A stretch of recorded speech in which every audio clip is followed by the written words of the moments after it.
INS Kolkata ने मुक्त कराए हैं 17 बंधक, 17 होस्टेजेस जो कि इस जहाज में थे। नेवी एयरफोर्स के बीच गजब का तालमेल देखने को मिला। अरब सागर में उतारे मार्कोस कमांडोज, सोमालियाई लुटेरों से अपहरण वाले जहाज को छुड़ाया गया। 35 समुद्री डाकुओं को सरेंडर करना पड़ा। और अब आपको हम 5 तस्वीर दिखाने जा रहे हैं जिससे आपको वायुसेना और नौसेना की संयुक्त शक्ति का एहसास हो पाएगा। पहली तस्वीर C-17 टैक्टिकल परिवहन विमान की है। C-17 विमान से अरब सागर में 2 कॉम्बैट बोट को एयर ड्रॉप किया गया। ये तस्वीरें उसी वक्त की हैं। कॉम्बैट बोट में पैराशूट बंधे हुए थे। पैराशूट के जरिए दोनों नाव अरब सागर में वहां उतारी जहां अपहरण किया गया जहाज खड़ा हुआ था।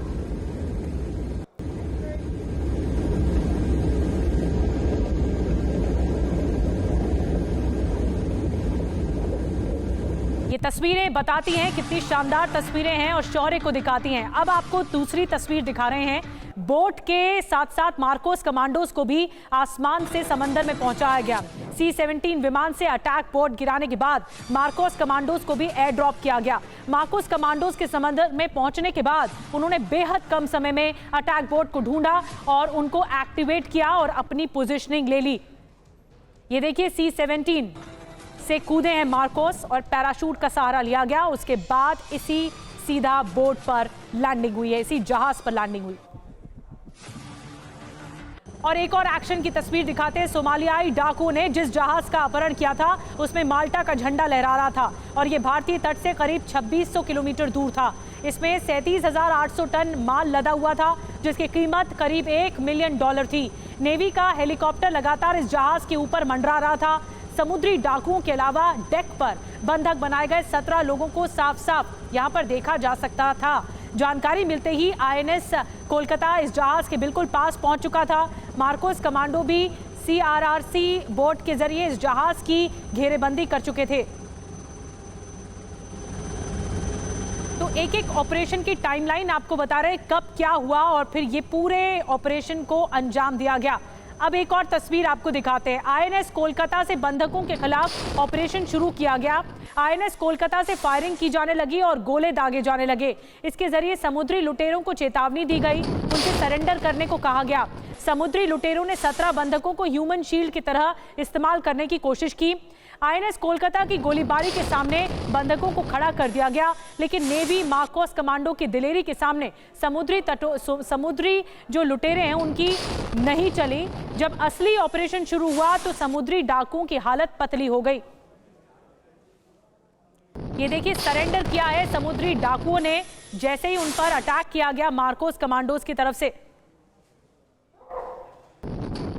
और एक और तस्वीर अब हम दिखाने जा रहे हैं लाउड एंड क्लियर में, जो कि एक्शन को दिखाती है। मार्कोस कमांडो ने जैसे ही अपहरण किए हुए जहाज में एंट्री की वैसे ही सोमालियाई लुटेरों के हौसले पस्त हो गए। उन्होंने फौरन सरेंडर कर दिया और बंधकों को छोड़ दिया। हालत तो ये थी कि मार्कोस कमांडोज को देखकर ही लुटेरों ने अपने हथियार फेंक दिए। बंधकों को मार्कोस अपनी बोट में बैठाकर सुरक्षित बाहर निकाल लिया गया।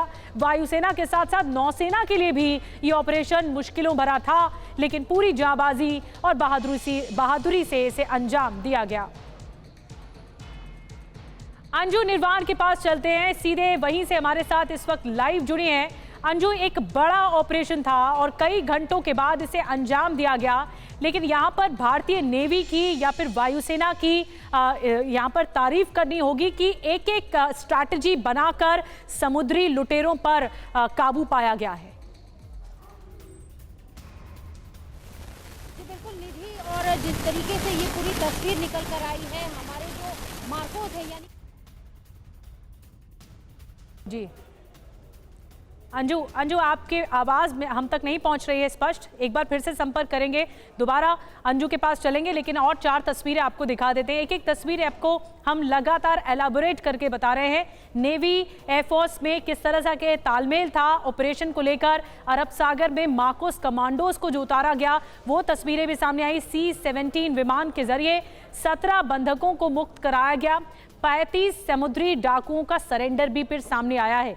ये शौर्य है, ये ताकत है भारतीय नेवी की, जो समंदर के बीचों बीच ये जो लड़ाई लड़ी गई उसको लेकर सामने आई है। एक बहुत बड़ा ऑपरेशन जिसे अंजाम तक पहुंचाया गया और सक्सेसफुली ये सफलता के साथ अंजाम तक पहुंचाया गया और बंधकों को खरोच तक नहीं आई। ये सबसे बड़ी चुनौती थी, बंधकों को सही सलामत छुड़ाना।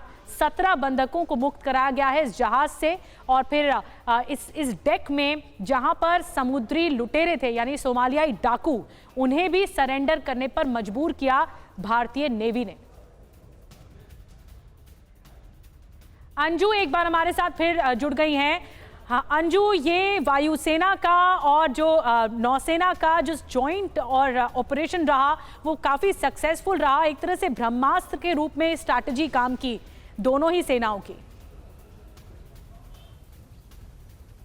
जी बिल्कुल, आप बिल्कुल सही कह रही हैं। और जिस तरीके से ये जो पूरा ऑपरेशन हुआ, ये जो जहाज़ है खास तौर से अदन की खाड़ी में ही इसका अपहरण कर दिया था और जो ये समुद्री लुटेरे हैं पिछले 3 महीने से इसे अपने नेवी बेस की तरह इस्तेमाल कर रहे थे। लेकिन सबसे बड़ी बात यह है कि हमारी इंडियन नेवी और हमारी एयरफोर्स के इस पूरे जॉइंट ऑपरेशन ने उनकी इस पूरी रणनीति को विफल कर दिया और अपनी, आपको मैं बता दूं, एक ऐसी तस्वीर दिखाई जिस तरीके से लगातार हम देख रहे हैं कि इंडियन नेवी जो है वो इस तरह के बड़े ऑपरेशन जो हैं वो अरब सागर में, अदन की खाड़ी में और लाल सागर में लगातार कर रही है। और इस ऑपरेशन को करने के लिए भी करीब 40 घंटे का वक्त लगा। अगर हम एयरफोर्स की बात करें तो एयरफोर्स का भी जो विमान C-17 है वो इसमें इस्तेमाल किया गया। जो पैराट्रूपर्स थे वो हवा से इसी विमान के जरिए जो समंदर में बीचों बीच जहां पर ये MV रुएन था वहां पर ड्रॉप है और ये पूरा ऑपरेशन जो किया है। और आपको बता दूं पिछले 110 दिनों से इसका अपहरण किया हुआ था